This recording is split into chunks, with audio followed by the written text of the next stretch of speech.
స్తోత్రం. ప్రభు స్తోత్రం. దైవాశీస్సులు. మొదటి సమూయేలు గ్రంథం 2వ అధ్యాయం 10వ వాక్యంలో 2వ భాగం. తాను నియమించిన రాజుకు ఆయన బలమిచ్చును, తాను అభిషేకించిన వారికి అధిక బలము కలుగజేయును. ప్రభు తన మాట మన కొరకు దీవించునుగాక.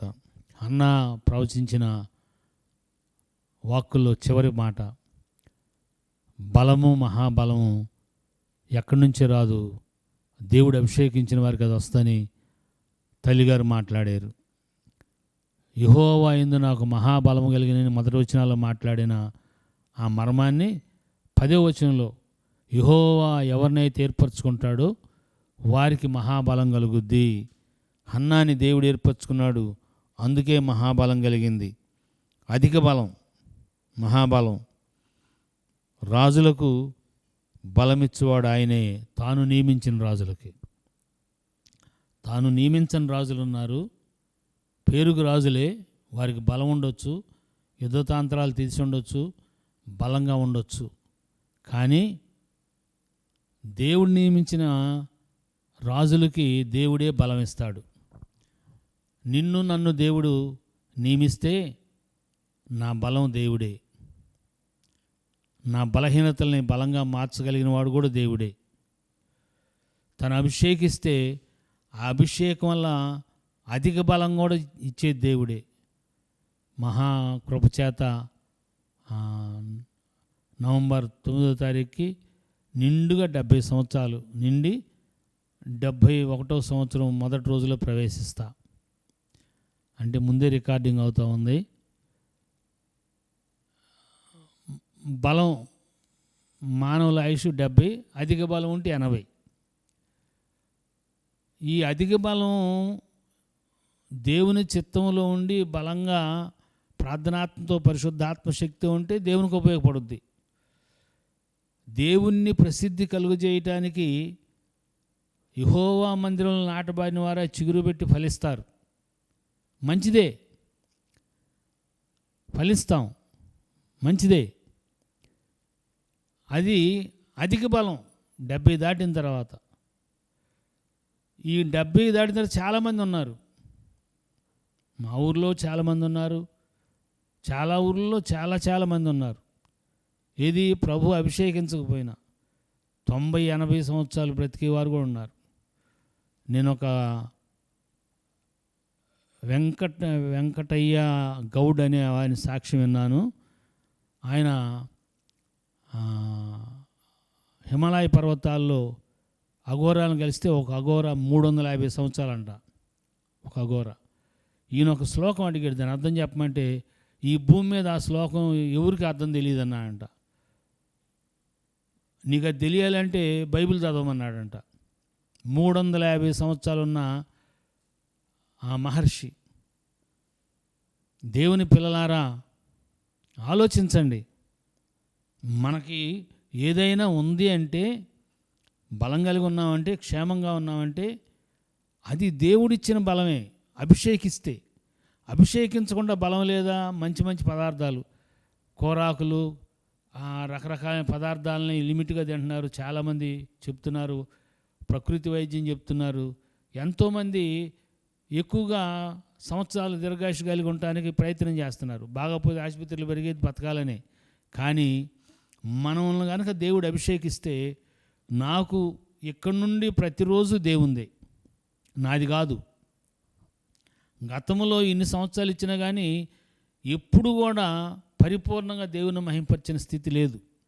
పరిపూర్ణంగా అద్భుతాలు చేశాడు, సూచక్రియలు చేశాడు, మహత్కార్యాలు చేశాడు, గొప్ప కార్యాలు చేశాడు.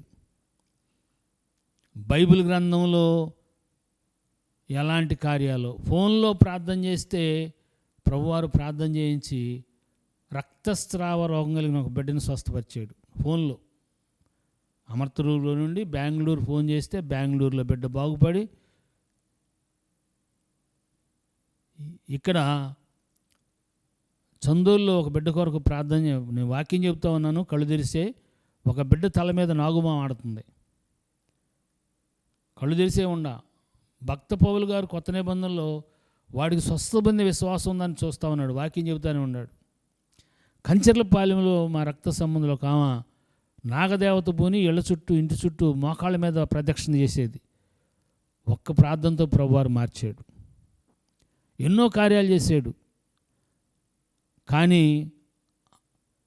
అంత భక్తి కలిగిన వాడిని కాదు. దేవుని దయ వలన ఆయన నన్ను ప్రేమించి దీర్ఘాయుష్నిచ్చి బ్రతికిస్తున్నాడు. ఈ మహాబలంలో ప్రవేశిస్తున్న కాలంలో ఆయనకి ఇష్టమైతే అంతకంటే గొప్ప కార్యాలు ఇది అధిక బలం కనుక అధిక బలంలో అధికమైన దేవుని మహిమ ప్రత్యక్షపరిచేటట్టుగా నా కొరకు మీరు ప్రార్థన చేయిస్తే ఆయనకి ఇష్టమైతే అలాగ చేస్తాడు. వద్దనుకుంటే పిలుచుకుంటాడు. కానీ ఆయన ఒక గొప్ప ప్రవచనం, ఆయన నా కొరకు ఏమైతే వాగ్దానాలు చేసాడు అవి నెరవేరకుండా చనిపోనని మాట్లాడారు. అనేక మంది దేవుని సేవకులు వస్తారు.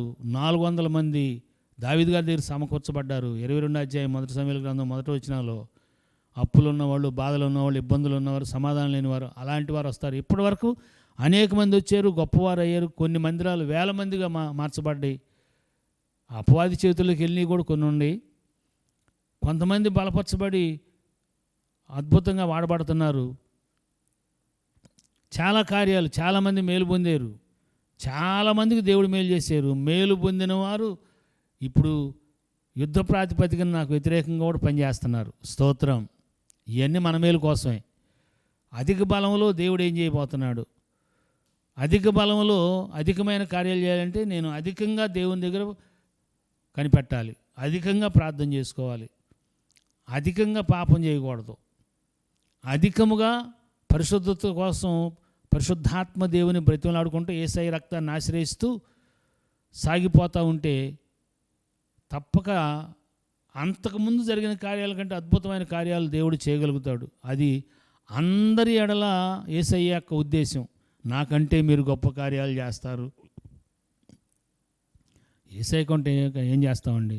కానీ చేయించేది ప్రభువారే. ఆయన మాట నెరవేరాలి కనుక ప్రభువారు చేయిస్తారు.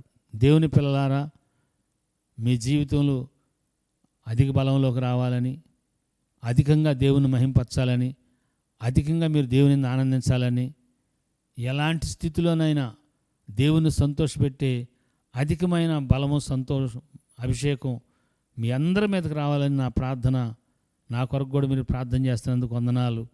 దేవుడి ఈ మాటలు మన కొరకు దీవించును గాక. Thank you and God bless you.